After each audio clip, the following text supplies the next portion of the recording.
que seja feita a vontade de Deus. Essa afirmação te traz medo ou te traz sensação de conforto?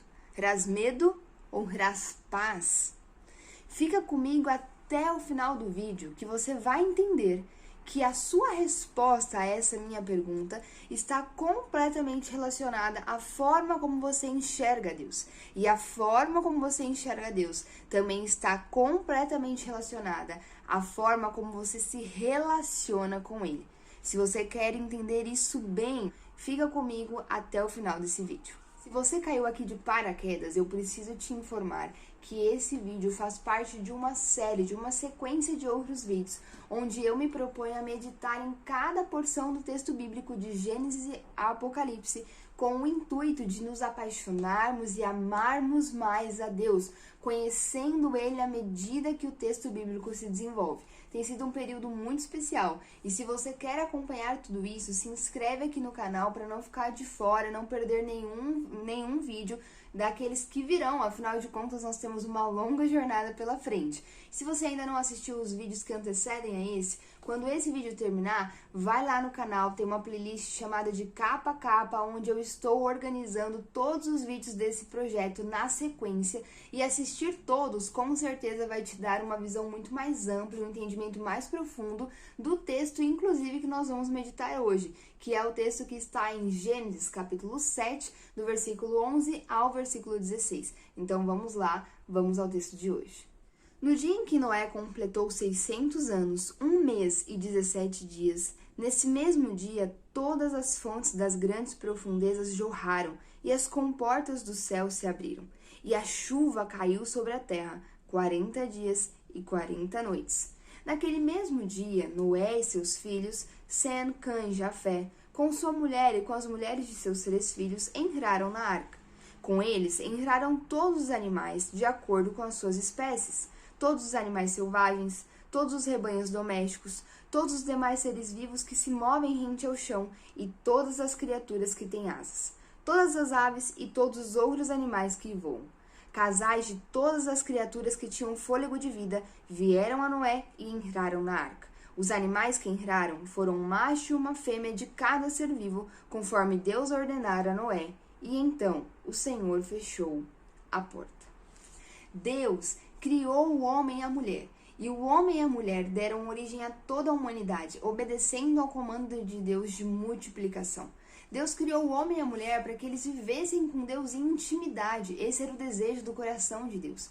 Porém, o homem e a mulher decidiram viver longe do seu pai. Escolheram viver longe do seu Criador e, portanto, desobedeceram. E por causa disso, foram expulsos do coração de Deus. Foram expulsos do jardim do Éden. Agora, o homem e a mulher já não podem mais se relacionar com Deus, porque agora eles possuem uma natureza completamente inclinada ao mal. Mas Deus ama tanto a sua criação que Ele tem um plano de resgate. Ele constrói um plano para fazer com que os seus filhos voltem a se relacionar com Ele. E então nós possamos finalmente cumprir com a vontade de Deus, que é viver junto a Ele para toda a eternidade, em um relacionamento de total intimidade. Porque Deus ama a sua criação e sabe que tudo que nós precisamos é dele, e por isso ele trabalha para que nós alcancemos aquilo que tanto precisamos, a presença dele por completo nas nossas vidas, um relacionamento de intimidade com Deus para toda a eternidade. Mas enquanto esse plano está se desenvolvendo, a humanidade está se multiplicando, o homem e a mulher estão tendo filhos, e à medida que a imagem de Deus vai se espalhando pela terra, a corrupção também vai se espalhando. Porque uma vez que o homem e a mulher pecaram, a natureza deles, que agora é inclinada ao mal, também vai sendo passada de filho para filho, e portanto o coração corrupto do homem também vai se perpetuando aqui na terra. E aí nós vimos nos últimos vídeos que conforme essa corrupção foi passando de pai para filho, ela foi aumentando também entre os homens, até chegar num ponto de total perversão, total desmoralização, onde o homem já não tinha mais entendimento do que era certo e do que era errado, e portanto estava com a sua consciência praticamente cauterizada, não tendo sensibilidade para entender mais o que é certo e errado, simplesmente sem se impressionar com aquilo que é absurdo. A humanidade chegou num nível de violência tão alta que o homem tinha prazer de matar, prazer de violar, prazer de praticar o mal e simplesmente não conseguia mais achar isso absurdo. Já estava completamente normalizado. Os dias de Noé eram dias terríveis, onde toda a humanidade era má, violenta e não via problema algum nisso, muito pelo contrário. E a Bíblia vai dizer que existia apenas um justo, um único que era contrário a tudo isso, Noé, que tinha a presença do Senhor. A Bíblia vai dizer que Deus teve benevolência para com Noé, derramou sobre Noé o presente de Noé desejar ser amigo de Deus. E, portanto, Noé vivia de forma diferente, conduzido pela presença do Senhor. Deus, então, olha para a terra, percebe o estado em que a terra está e ele decide que ele precisa dar um jeito nisso. Ele precisa destruir toda a humanidade, porque já tinha chegado num ponto de maldade muito alto e ele não podia mais permitir que isso continuasse acontecendo na terra. Deus, então, decreta um juízo. Ele traria águas profundas, ele traria o dilúvio que iria exterminar a terra, limpar a terra de toda a maldade e violência do homem para então recomeçar. E esse recomeço viria através de Noé, o único justo que Deus encontrou quando olhou para a terra.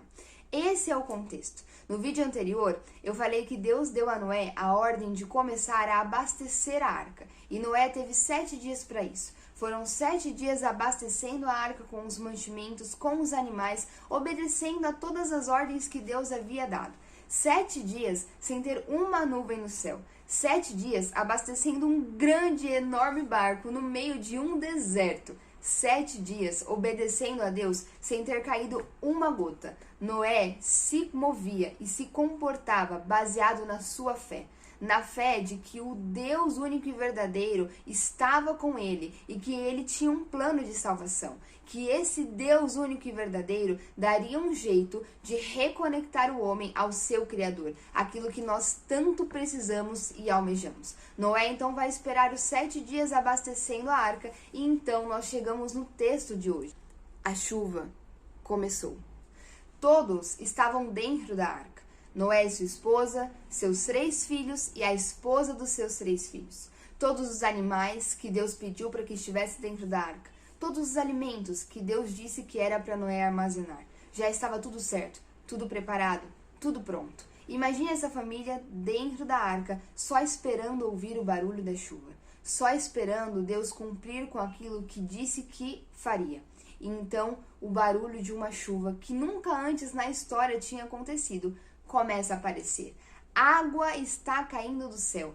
Tente imaginar, tente se colocar no lugar de Noé. Nunca antes na história da humanidade havia chovido. Noé não sabia o que era isso. Noé não sabia o que era ver água caindo dos céus. Então, de repente, ele começa a ouvir um barulho de algo que está pingando na terra, algo está acontecendo. E eu acho que esse barulho era muito forte, porque a Bíblia diz que no momento em que começou o dilúvio, as águas profundas, as comportas do céu se abriram. Sabe do que a Bíblia está dizendo? A Bíblia está dizendo que Deus deu ordem para que as águas subterrâneas, as águas que compõem os lençóis freáticos, subissem e começassem a inundar a terra. Deus deu ordem para que toda a água que havia sido reservada, preservada acima dos céus, lembra lá em Gênesis 1, Deus criou um firmamento e fez separação entre as águas de cima e as águas de baixo, as águas que haviam sido reservadas, preservadas sobre o céu, agora as comportas dos céus estavam abertas e essa água começa a cair sobre a terra. Com certeza o barulho era intenso, havia uma força da chuva e das águas se movimentando, e isso diz respeito ao tamanho poder de Deus. Nós estamos falando do Deus real, do único Deus existente, do Deus que criou todas as coisas, do Deus que veio antes de tudo, do Deus que sempre existiu, do Deus que é eterno, que não tem começo e que não tem fim. É desse Deus que nós estamos falando e ele está dando ordem às águas para que elas levem juízo sobre a humanidade. Noé e a sua família estão dentro da arca e eles começam a ouvir essa água, começam a ouvir esse barulho de águas, de chuvas, de águas vindas da profundeza, começando a encher a terra.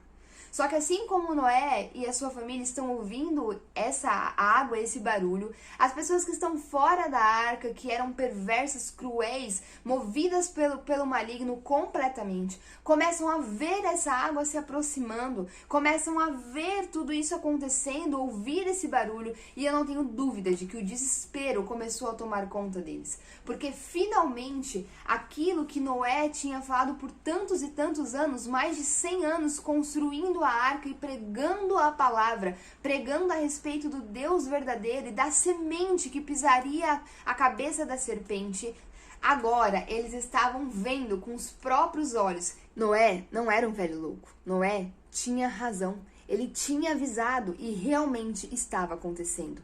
Imagine o desespero dessa humanidade. Eu não tenho dúvida de que esses homens e mulheres começaram a correr desesperados para a arca, porque no meio de uma grande tempestade, apenas um homem tinha um lugar de refúgio, e esse homem era Noé, que agora estava abrigado dentro da sua arca. Imagine agora então todas essas pessoas correndo, batendo na arca, pedindo desesperadamente para que Noé permitisse que eles entrassem e salvassem a sua vida. E agora imagine Noé e sua família dentro da arca, ouvindo o barulho da água e ouvindo gritos de desespero das pessoas que estavam do lado de fora. E é nesse momento que a Bíblia diz: e o Senhor fechou a porta. Eu quero que você preste muita atenção nisso, porque a Bíblia diz que foi o Senhor que fechou a porta. Não foi Noé, foi o Senhor que fechou a porta. E esse é um detalhe muito importante, porque no momento em que o Senhor fecha a porta, nós temos agora duas esferas de compreensão. Nós precisamos pensar do ponto de vista de Noé e da sua família, e nós também precisamos pensar do ponto de vista da humanidade que estava do lado de fora. Vamos começar com as pessoas que estavam fora da arca. As pessoas que estavam fora da arca eram pessoas completamente perversas e violentas, e estavam sofrendo o juízo de Deus. Eu quero falar com você a respeito desse juízo divino, o juízo, a condenação, a morte eterna, que é aquilo que eu e você merecemos. Quando a gente fala sobre juízo de Deus, quando a gente fala sobre condenação eterna, é muito natural que o homem se indigne e até comece a pensar que Deus é um Deus ruim, porque ele condena pessoas ao inferno, pessoas inocentes. E eu preciso corrigir esse pensamento com você, porque as pessoas que estão sendo condenadas ao inferno, elas não são pessoas inocentes. A condenação ao inferno que eu e você merecemos não é injustiça de Deus, não é fruto de um Deus ruim. Na verdade, é fruto de um Deus justo, porque eu e você somos descendentes de Adão. Nós carregamos dentro de nós uma natureza que é completamente inclinada ao mal. Nós somos ruins. E tudo que existe de ruim e de difícil no mundo é consequência de uma decisão que nós tomamos de viver distante de Deus. Quando nós vemos as guerras, quando nós vemos a fome, quando nós vemos a dor, quando nós vemos doenças terríveis destruindo e tornando difíceis os nossos dias, nós temos uma tendência a colocar isso na culpa, nas costas de Deus, mas na verdade tudo isso é consequência do pecado. A Bíblia diz que quando o homem pecou, a morte entrou no mundo. Deus havia criado um mundo lindo, Deus havia criado um jardim perfeito para que nós pudéssemos habitar e viver com Ele em intimidade. O jardim que Deus criou tinha comida em abundância, tinha água em abundância, era belo aos olhos, era agradável de se viver e era um lugar que o próprio Deus frequentava diariamente para se relacionar conosco. Era um lugar cheio de vida, nós éramos vivos. Mas então, mesmo dentro de um cenário tão maravilhoso, nós optamos por vivermos distante deste lugar. Nós optamos por vivermos distante do Criador que nos amou e que criou um lugar maravilhoso para nós vivermos com Ele. Nós olhamos para Deus e dizemos: nós não te queremos. Foi isso que a humanidade fez. E quando a humanidade fez isso, quando Adão optou por este caminho, Adão trouxe sobre o mundo a morte que até então não existia. Com ela a doença, a dor e tudo que é terrível, as pragas, as ervas daninhas, os frutos que não apodreciam agora apodrecem, a terra que antes era sempre fértil, agora não necessariamente ela vai nos entregar o alimento, a fome que não existia agora passa a existir, a desigualdade social que não existia agora existe. As doenças que não existiam agora existem. A violência, o abuso sexual, a imoralidade, a depravação, a poluição ecológica, tudo isso que não existia agora existem e é por conta e responsabilidade do ser humano. Você consegue entender isso? Quando Deus olha para a terra e decreta sobre nós um juízo de morte eterna, Ele não está sendo um Deus cruel, Ele está sendo um Deus justo. Ele está botando fim àquilo que é terrível e que por ser um Deus 100% bom e 100% santo, Ele não pode tolerar isso para todo o sempre. Quando Deus olha para a humanidade e diz: aqueles que não estão comigo viverão a morte eterna, serão condenados ao inferno. Ele está sendo como um advogado que decreta sobre um abusador, que decreta sobre um assassino, que decreta sobre um bandido o juízo que ele merece, a condenação que ele merece. Então, para aqueles que estão distantes de Deus, Deus é dilúvio, Deus é condenação e, portanto, Deus é motivo de medo e de pânico. Mas agora vamos para o outro lado da esfera. Gi, nós pecamos, nós estamos desesperados, nós estamos condenados ao inferno e é culpa nossa. Realmente Deus não tem nada a ver com isso, mas e agora? Não existe esperança, não existe misericórdia e eu estou aqui para me alegrar contigo, para te mostrar que esse Deus que é justo também é gracioso e misericordioso e existe uma arca te aguardando. Vamos conversar agora a respeito de Noé e sua família que estavam dentro da arca. O que significou? E o Senhor fechou a porta. Enquanto para aqueles que estavam fora, essa é uma declaração pavorosa, para aqueles que estão dentro, essa é uma declaração de conforto, paz, refúgio e segurança. Eu preciso dizer para você que a arca é um símbolo da obra de Cristo aqui na terra, de Jesus Cristo aqui entre nós. Eu preciso te falar que sim, você pecou e merece a condenação eterna, mas como um ato de misericórdia, o próprio Deus constrói um plano, cumpre com um plano para que você possa acessar essa esperança e se reconectar a Ele, recebendo como um presente a salvação que você não merecia. Deus está sendo então injusto com aqueles que aceitam a Ele? Não. Deus permanece sendo justo porque sim, Ele trouxe juízo sobre alguém para que esse juízo não viesse sobre mim e sobre você. Esse juízo foi derramado sobre Jesus na cruz do Calvário. É por isso que a Bíblia vai dizer que a ira de Deus foi derramada sobre Jesus para que não fosse derramado sobre mim e sobre você. Só que Jesus é o próprio Deus. Então ele vence a morte, ressuscita e agora eu e você que cremos nele temos acesso à vida eterna, temos acesso à salvação. Nós não iremos mais para o inferno, nós não iremos mais viver a morte eterna, por mais que nós merecêssemos, porque alguém pagou o preço por nós, e esse alguém se chama Jesus Cristo. Ei, existe o dilúvio, mas também existe uma arca. Lembra que eu falei que a arca é um símbolo da presença, da obra de Jesus aqui na terra? Vamos analisar ela comigo? Primeiro, a arca é feita de madeira. Gente, um homem foi morto no madeiro. A cruz é um símbolo de misericórdia. Na cruz do Calvário, a condenação que eu precisava e merecia receber foi depositada sobre o próprio Deus encarnado. E por conta disso, eu agora posso ter a vida eterna, porque Ele pagou o preço por mim. Aquela cruz era para mim, era do meu tamanho, era apropriada para minha morte, merecida. Mas ela foi ocupada por alguém que não merecia, mas que por amor se entregou em meu lugar. Jesus entregou a vida por mim. A arca era feita de madeira. A cruz é de madeira. A arca foi um lugar de refúgio para Noé e para sua família. A cruz é o lugar onde eu me refugio.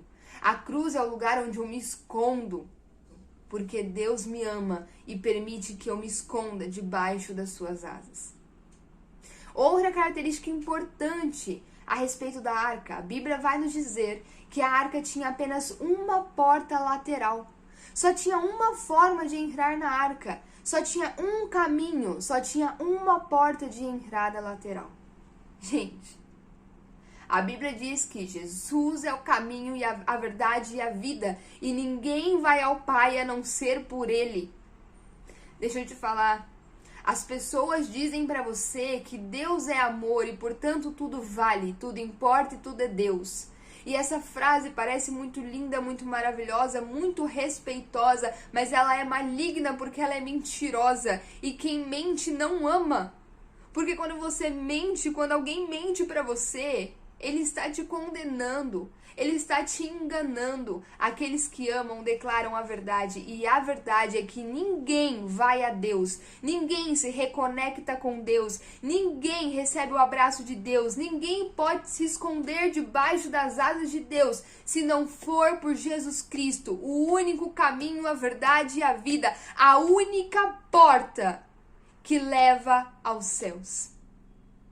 A arca é de madeira. A arca tem uma única porta e a arca é revestida por piche ou por betume em algumas traduções, algumas versões. O que seria o piche, o betume? É uma espécie de asfalto. Era um material que impermeabilizava a arca e dessa forma a chuva não conseguia entrar. Noé estava completamente seguro. Nada de juízo entrava, nada de juízo atormentava a vida de Noé e sua família. Sabe o que isso também diz a respeito de Jesus? É que a obra de Jesus na cruz é o suficiente para te salvar. Você não precisa se mutilar, você não precisa se sacrificar, você não precisa se enquadrar numa série de rituais que não fazem o menor sentido.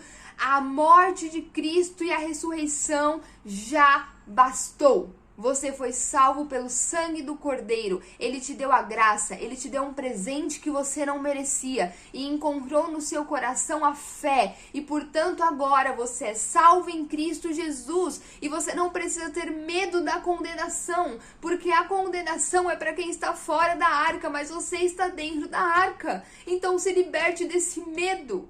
Se relacione com Deus porque Ele te ama. Se relaciona com Deus como um filho que ama e se relaciona com o seu pai. E não como um escravo que tem medo do seu dono e, portanto, fica fazendo rituais e tentando agradar e tentando fazer por merecer algo que você não tem como merecer. A arca está revestida de piche. O juízo não entra porque você está protegido pela arca. A condenação eterna não virá sobre você porque você tem a salvação em Cristo Jesus. O sacrifício de Cristo Jesus basta. Diante de Deus, você agora é alguém salvo, é alguém justo, foi feito justo. Não por mérito, mas pela obra de Jesus na cruz. Mas de forma prática, você ainda não vive como justo, você ainda não vive como santo.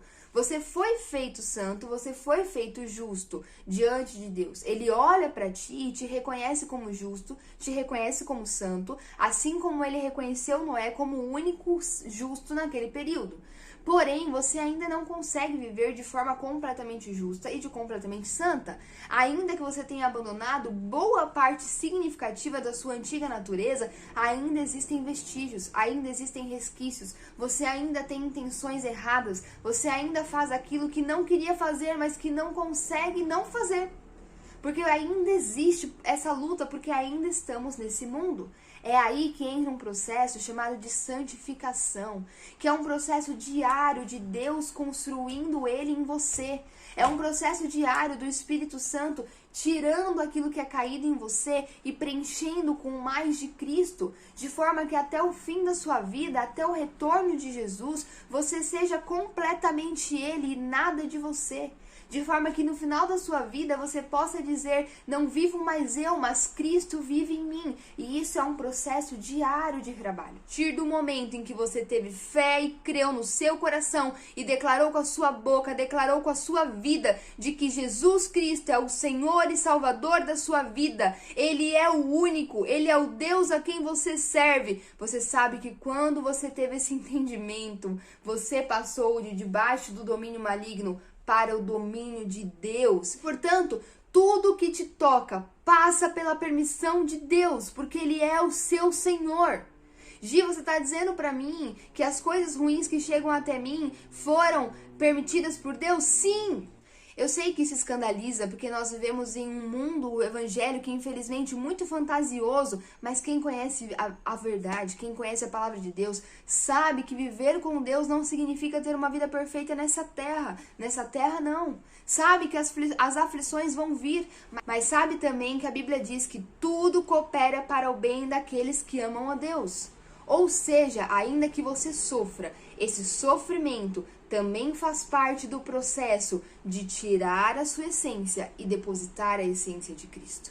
Portanto, meu amigo, não tenha medo, porque o maligno não tem poder sobre você. A obra de Jesus na cruz é o suficiente e você batalha conhecendo a verdade. Você batalha aumentando a sua fé à medida que você se alimenta da palavra que é poderosa, a palavra de Deus. Você batalha orando, se relacionando com Deus. É assim que você batalha. A arca é de madeira. A arca tem uma única porta. A arca está revestida por piche e betume. E a arca flutua. Quando a gente lê a respeito da arca, gente, a gente não vê lá um leme, alguma coisa assim, que vai guiar a arca. Não, sabe por quê? Porque o comandante da arca é o Senhor. Aqueles que estão em Cristo Jesus sabem claramente que não possuem controle algum sobre as suas vidas, porque quem está no controle é Deus. E mais uma vez, aqueles que não estão em Cristo Jesus vão achar isso um desespero enorme. Saber que não estão no controle, que quem está é Deus. Mas para aqueles que estão em Jesus, isso é motivo de paz e segurança. É conforto. É a convicção de que a vontade de Deus vai ser feita e ela é boa, perfeita e agradável. A arca é de madeira. A arca tem uma única porta. A arca está revestida por piche. A arca flutua. A arca tem alimento. Quando você está com Jesus, fique em paz, porque tudo aquilo que você precisa não te faltará. Ele é a fonte de toda satisfação. Ele é a fonte de todo o alimento. Ele é aquilo que provê aquilo que você precisa. Descanse no seu Senhor. A arca é de madeira. A arca tem uma única porta. A arca está revestida de piche. A arca flutua. A arca tem alimento abundante. E a arca é grande o suficiente. A arca tinha 3 andares, gente. Ela é do tamanho suficiente para que todos aqueles que precisavam estar dentro dela possam estar. A obra de Jesus Cristo é grande o suficiente para alcançar a todos os filhos de Deus. Portanto, se você tem vivido esse processo de entendimento, se hoje você é salvo em Cristo Jesus e desfruta da sua liberdade, por favor, ame o seu próximo e compartilhe com ele a verdade que você alcançou. Sabe, como alguém desesperado que tinha fome e encontrou alimento, compartilhe com aquele que ainda sente fome, porque a arca tem espaço suficiente para todos. A forma como você enxerga Deus tem tudo a ver com o nível de intimidade, com o tipo de relacionamento que você tem com Deus. Porque à medida que você vai se relacionando com Deus, através do conhecimento de quem Ele é, através das Escrituras e através da sua vida de oração, você vai descobrindo que Deus não é quem você imagina ser. Deus é real, Ele existe, Ele é. E, portanto, Ele não é o que eu penso ou o que eu acho. Ele é. E eu preciso conhecer quem Ele é de verdade. E eu conheço isso no relacionamento. À medida que eu cresço no relacionamento, à medida que eu me torno mais íntimo de Deus, o meu medo vai sendo substituído por temor. Temor não é medo, temor é reverência. Temor é o entendimento de que Deus é Deus, poderoso e soberano. Mas como eu sou uma filha que tenho intimidade, o poder do meu Pai, a grandeza do meu Pai não me assusta, me conforta. A forma como você enxerga Deus tem tudo a ver com a sua intimidade, com o tipo de relacionamento que você tem com Ele. Então, se você tem tido muito medo de Deus, talvez você esteja muito distante. Se você tem tido muito medo de Deus, talvez você ainda não o conheça de fato. E por isso Ele é tão assustador, porque Ele é um homem poderoso e muito distante de você. Deus é dilúvio. A gente não tem como negar isso. Aqueles que não estão em Cristo receberão a morte eterna, mas Deus também é arca. E aqueles que estão em Cristo receberão a salvação eterna. Ore, leia a Bíblia e tenha um coração ensinável, porque Deus vai te ensinar a andar com Ele no dia a dia. É lavando uma louça, é indo trabalhar, é cuidando dos seus filhos, é se relacionando com seus amigos, é no dia a dia, é no ordinário. Tenha um coração sensível e moldável, porque Ele vai falar contigo. Deus tem juízo, Deus tem dilúvio para mandar, mas Deus também tem uma arca te esperando para você entrar. Entre logo, entre antes do dilúvio, porque isso é fé. Deus não vai aceitar o arrependimento tardio. O evangelho da cruz ainda é loucura para os que perecem, mas é poder de Deus para aquele que crê no Filho.